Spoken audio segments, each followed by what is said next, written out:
더 나은 내일을 준비하는 시간 KBS 1라디오 김성환의 시사야. 조 바이든 미국 대통령이 전쟁 중인 우크라이나 수도 키우를 깜짝 방문했습니다.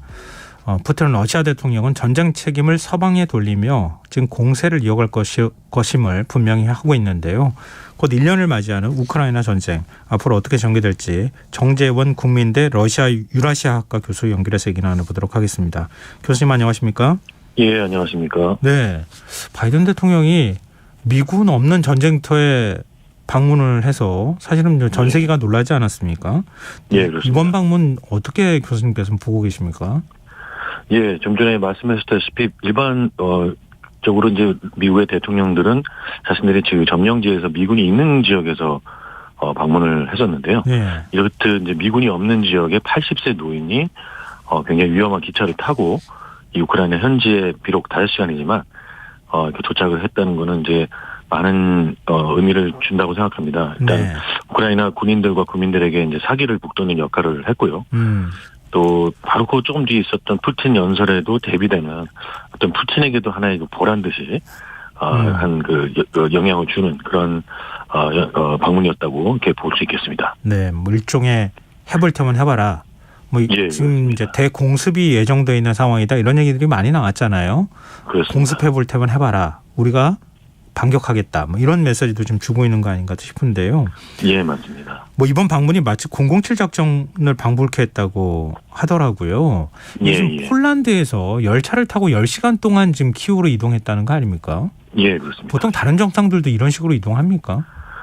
그동안에 사실 조금 위험지대다 보니까 예. 그런 식으로 폴란드에서 기차를 타고 마지막에는 이동하는 경우가 많았던 것이 있었습니다. 그래서 사실 뭐 처음은 아닌데요. 좀 흥미로운 것은 출발 전에 분명히 이제 미국이 출발한다고 또 러시아에게 통보는 하긴 했다고 합니다. 미리 출발하기 전에 러시아에 통보를 했어요? 예. 뭐 그렇게 했다는 얘기도 있는데요. 정확하지는 않은데 아무튼 보란 듯이 아까도 말씀드렸지만 대규모 공격이 있을 수도 있는 상황 속에서 이렇게 기차를 타고 유유자적 키이우까지 들어왔다는 것 자체가 러시아에게 굉장히 큰 굴욕감을 주는 그런 행위에 대한 그 자체로서도 네. 그런 굴욕감을 주는 행위라고 할 수 있겠습니다. 지금 추가적인 군사 지원 방안도 내놨잖아요. 예, 그렇습니다. 일종의 뭐 다연장 로켓 시스템 같은 걸 더 추가로 지급하겠다, 지원하겠다. 예, 그리고 맞습니다. 150mm 국사포 포탄이나 이런 것들도 지원하겠다. 예, 뭐 대전차 로켓도 지원하겠다. 뭐 이렇게 얘기를 하고 있거든요. 근데 여기는 예. 어떤 의미가 담겨 있는 겁니까? 그러니까 이제 이 전쟁 이제 교착 상태 비슷하게 얘기를 하고 있는데 사실 양쪽이 다 큰 준비를 하고 있는 상황이라고 할 수 있겠죠. 예. 바로 이제 지금 미국 국내도 그렇고 유럽에서도 국가 간에 또 혹은 국내적으로 많은 갈등들이 지금 있지 않습니까? 전쟁에 대한 피로감. 예. 이런 것들을 좀 일소하는 식의 좀 어떤 제스처를 보이려고 하는 것 같습니다. 그래서 거의 5억 달러 가까이 되는 규모의 이제 32번째 군사 지원도 이번에 이제 아까 말씀하신 대로 지원을 하기로 했는데요. 예. 다만 이제 뭐 우크라이나가 그렇게 원하는 비행기에 대한 지원은 당연히 없고 다소 좀 알맹이가 없는 그런 지원이기도 합니다. 또 러시아 제재를 회피하는 어떤 기관에 대한 제재도 강화하겠다고 했지만 아직 뭐 이게 좀 다소 상징적인 그런 게 아닌가 이런 생각도 좀 듭니다.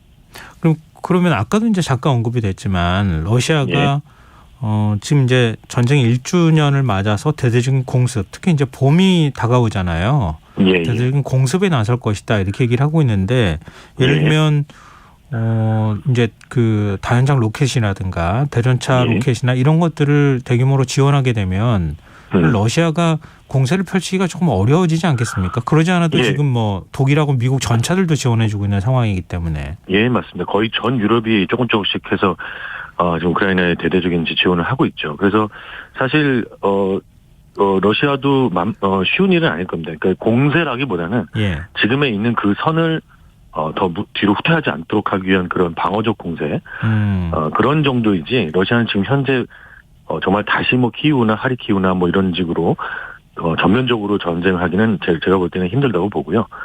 다만 이제 그 지금의 현재 있는 그 전선을 방어하기 위한 일종의 부분적인 공세 이런 부분들은 충분히 있을 수 있고 또 후방에 있는 수많은 민간 시설에 대한 그 공격은 한층 더 강화될 것으로 또 이렇게 바이든 방문 이후에 그렇게 이제 그런 상황이 전개될 것으로 예측이 좀 되고 있습니다. 근데 뭐 지금 이제 전쟁이 발생한 지 1년을 맞고 있는 거는 우크라이나도 마찬가지지만 러시아도 똑같은 상황이잖아요. 맞습니다. 푸틴 대통령이 지금 1주년 앞두고 있는 상황에서 국정연설을 했는데 굉장히 의미심장한 말들을 많이 했어요. 어떤 맞습니다. 얘기를 했는지 좀 전해 주십시오. 예, 제일 중요한 거는 이제 한 가지는 이제 제일 중요한 부분은 러시아가 그동안에 이제 미러간에 이 핵 감축 협정이라고 할 수 있는 뉴스타트죠. 신전략 무기 감축 협정을 참여를 중단하겠다고 선언을 하면서 다시 한번 핵에 관련된 부분을 위협적으로 얘기를 국제사회에도 또 천명을 했죠. 네. 이게 가장 크고요. 그 다음에 이제 아마 이 그림은 굉장히 러시아가 원했던 그림인데 이제 미국이 본격적으로 개입했다라고 하는 식으로 이제 자국민들에게 대대적인 이제 언론을 통한 선전을 하고 있는 상황입니다. 그래서 이제 본격적인 미국과 혹은 서방이 개입을 했다 이런 식의 주장을 지금 펼치고 있는 것이죠. 따라서 국민들로 하여금 한층 더 공포감을 갖고 혹은 또 적대감을 갖고 이 전쟁을 계속 자신을 지지하게 만드는 그런 이제 지금 수단을 쓰고 있습니다. 근데 지금 핵 군축 조약에서 우리 탈퇴하겠다는 건 아니고 중단하겠다 잠깐 이렇게 중단하겠다는 것이죠. 예. 근데 그렇다 하더라도 기존에 핵을 가지고 위협했던 것보다는 지금 긴장 수위를 한 단계 더 끌어올렸다 이렇게 볼 수 있는 겁니다. 맞습니다. 예. 그럼 훨씬 더 전황이 자칫 잘못하다가는 핵전쟁으로 가는 이런 상황까지 갈 우려도 있지 않을까요? 그러니까 그게 이제 항상 어떻게 예측하기 힘든데요. 그 핵전쟁은 미국이나 우크라이나만 종말이 다가온 것이 아니라 자신들도 인류 전체가 러시아인들도 종말을 맞는 거잖아요. 예. 제가 봤을 때는 정말 그렇게 믿고 싶습니다. 그들도 아무리 지금 전쟁을 하고 있지만 그 정도까지는 아니고 일단 굉장히 그 큰 앞으로 다가올 우크라이나 측의 공격에 어쨌든 더 이상 공격하지 말라고 하는 굉장히 강한 메시지를 보낸 것이다. 좀 이렇게 해석을 하고 싶습니다. 진짜 핵을 쓰기보다는 그렇게 좀 생각하고 싶습니다. 근데 지금 사실은 우크라이나는 서방 세계 지원 없이는 전쟁을 계속 수행하기는 좀 쉽지 않은 상황이잖아요. 맞습니다. 또 의외로 러시아는 대러 제재를 서방 세계에서 하고 있음에도 불구하고 잘 버티고 있는 상황이다라고 평가가 지금 나오고 있고. 그렇죠. 근데 지금 이런 상황에서 왕이 중국의 외교 사령탑이라고 할 수 있는 왕이 정치국 위원이 지금 러시아를 방문했다고 하는 러시아 보도가 매체 보도가 나오고 있지 않습니까? 푸틴 대통령도 만날 것 같은데 그러면은 이 서방 세계와 러시아의 대립구도에서 지금 중국이 안으로 들어가게 되는 겁니까? 무기 지원 문제나 이런 건 어떻게 되는 겁니까? 이것도 참 아직은 좀 예측하기는 좀 힘듭니다만 그래서 더더욱 아마 지금 바이든이 급하게 약간 보여주식으로 이제 키이우를 방문한 것 같은데요. 제가 볼 때는 둘이 더 결속하기보다는 글쎄요. 어느 정도 이견을 계속 갖고 있을 거라고 저는 봅니다. 그러니까 뭔가 중재를 계속 하겠다는 그런 입장을 중국이 보일 것이지 지금 러시아 쪽으로 더 붙어서 이 전쟁을 부추긴다는 식으로 보이려 하지는 않을 것으로 저는 예측을 하고 있습니다. 무기 지원은 하지는 않을 것이다. 그 전쟁에 직접 개입하는 이런 일들은 하지 않을 것이다. 예, 맞습니다. 예. 그 부분은 물론 정반대의 또 예측도 있는데요. 글쎄요. 좀 그런 무리수를 중국이 둘지는 저는 아닐 거라고 좀 예측을 하고 싶습니다. 네, 알겠습니다. 근데 지금 전 세계가 사실은 전쟁을 바이든 대통령이 우크라이나 방문하기 직전까지만 해도 미국 내에서도 전쟁 멈춰야 되는 거 아니냐, 휴전해야 되는 거 아니냐, 평화협상 얘기가 계속 나왔단 말이에요. 그리고 나토 국가들도 좀 지쳤다 이런 반응이 있는 것 같은데 평화협정을 맺기 위해서는 어떤 조건이 충족돼야 되는 겁니까? 이것은 이제 바로 그렇기 때문에 지금 앞으로 다가올 이 큰 전투가 굉장히 중요한데요. 어떤 형태로 이것이 이제 현재 영토의 변경이라든지 그러니까 러시아가 더 나가든지 아니면 후퇴하든지 돌려준다든지 그 상황에 따라서 완전히 달라질 것 같습니다. 그러나 그럼에도 불구하고 지금 가장 현실적인 것은 아마 지금의 그 경계선에 전후해서 약간 한반도식 해법이라고 할까요? 그 지역을 이제 분단을 시키는 방식으로 아마 서방이랑 러시아가 마쿠에서는 협상을 벌이고 있지 않을까 그런 생각을 앞으로 하지 않을까 그런 생각을 해보고요. 예. 근데 이것은 이제 굉장히 우크라이나뿐만 아니라 전 세계적으로 위험스러운 것은 이런 식의 어쨌든 영토 확장 형태, 영토를 빼앗는 형태의 그런 군사적 행동, 이것은 굉장히 그 2차 대전 이후에 굉장히 많지 않았던 것인데요. 예. 바로 이러한 것이 어떤 안 좋은 선례가 돼서 향후 이런 유사한 사례들이 발생했을 때 굉장히 국제사회가 대처하기 어렵지 않을까 이런 생각도 해보기 때문에 네.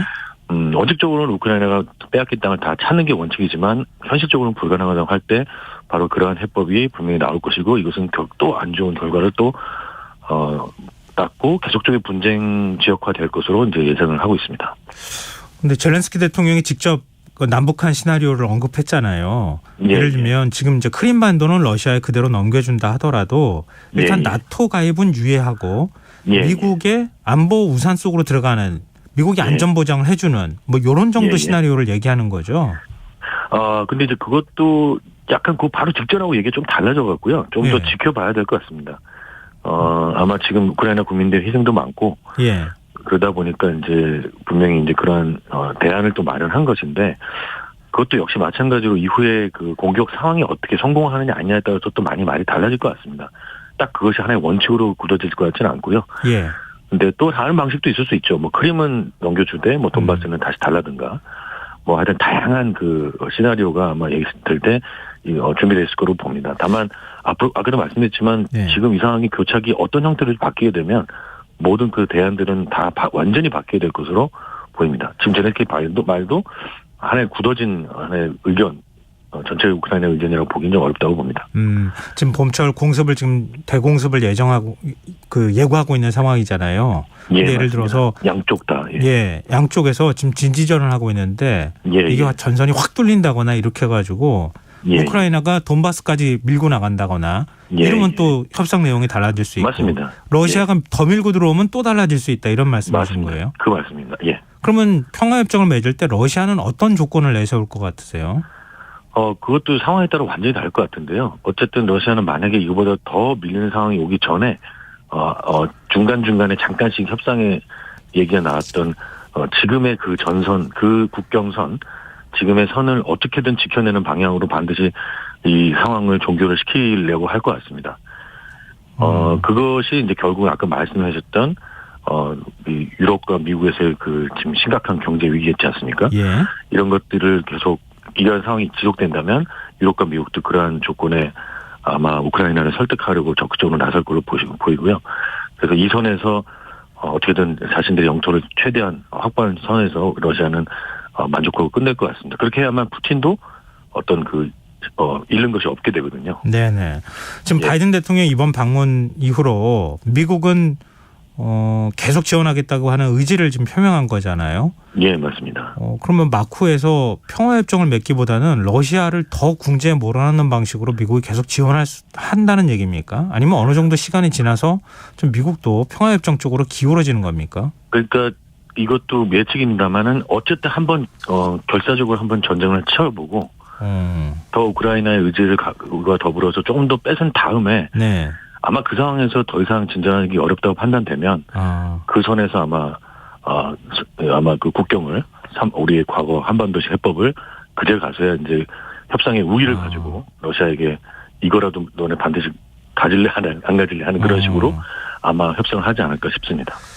네, 알겠습니다. 그래서 지금 양태를 보시면 미국과 서방이 상당히 지원을 많이 하고 있는 양태를 보고 있거든요. 그러고 보면 분명히 조금 큰 일이 있을 것 같습니다. 네, 알겠습니다. 전쟁이 더 치열해지지 않을까, 더 많은 희생이 나오지 않을까 좀 걱정이 되네요. 굉장히 걱정입니다. 네, 오늘 말씀 여기까지 듣겠습니다. 고맙습니다. 감사합니다. 지금까지 정재원 국민대 러시아 유라시아학과 교수였습니다.